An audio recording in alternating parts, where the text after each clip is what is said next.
reformationen gikk så sånn fyrir seg, og fram til King James-bibelen, at her var en valdensar som Olivetan, som var fra Nord-Italia, Alpen her. Han var av valdensenskum falske, og han gjør det en standardisera valdensiska bibel, altså en uppdatera, dette gamla malet det ble uppdatera til å være en modern, eller en nutymans gjørd italsk valdensisk bibel.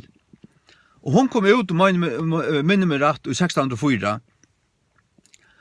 Så henne hadde King James Bibel til henne øyne at råføre seg vi, varst du. Tar Hildus ikke bare til Textus Receptus, ikke bare Erasmus, ikke bare Tidrobesa, ikke bare Stefanus, men øyne jeg sier valdensiske bibelene. Og sistna bad han sjálvan Valera var Calvin, tar var sistna bad. Så at tar var familie var stod. Og til seg at Calvin hever også kjent til ta bibelene. Og det var flere forfylkingar i Bretlandet som er en reformasjonen midt i 1500-tallet under Bloody Mary og sånne. Her som alle reformatørene flyttet ned til Bretlands, ned til Mailand i Europa, og særlig til Genève, til skolan til Calvin. Så her har vi finnet rødt og inspirasjonene, og til rødt og bøyblene. Ja. Så stender King James-bøyblen og flere bøyene, skal jeg si der. Til det. Jeg sier Valera, men jeg måtte Olivetan sjående. Olivetan.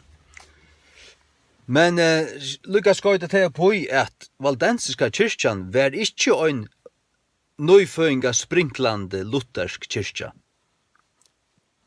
Det var sjående variasjoner til at ta valdensiska folk her ta sprøyte seg vuja, ta sprøyte seg helt nord til Sur Frankrike. Og sommar kyrkja, altså kyrkjene var jo sjålstyrrande. Og sommar blev så illa forfyllt der at folk ikke orska ikke, ta bøkte seg under og tillega seg at katolskum krøv under vorst. Hvis det ikke gjerra såles, så var det drypen, alt det her, vorst, da. Men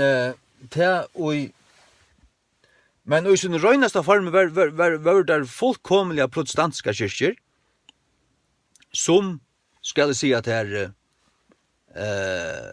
brukte til at de pratika av nekv Guds år, og møttust dagliga til bibellesna og bøn, andakt, og de unge ble ikke døpt, før de var frelst, før de hadde vorst, så nekne jottan, ta ble de døpt, og så gjørdes de ordentlig kristen, ordentlig. Amen.